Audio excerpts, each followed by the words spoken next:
When you're down here, it really feels like you're in the southern portion of the United States.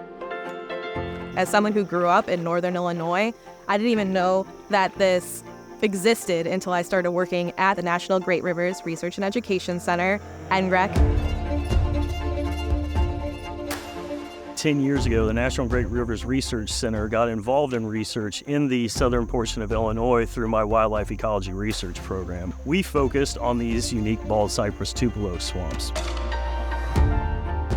Through that project, we found sites with bird-voiced tree frogs. They are uniquely connected to bald cypress tupelo swamps, and so they are actually an indicator of bald cypress tupelo swamp health, and it's a very imperiled type of habitat.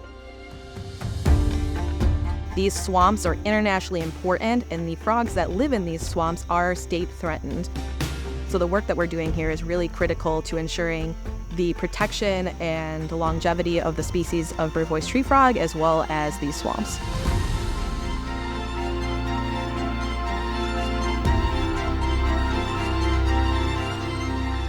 The ultimate goal for the bird-voiced tree frogs is to improve their habitat and thus improve their population numbers.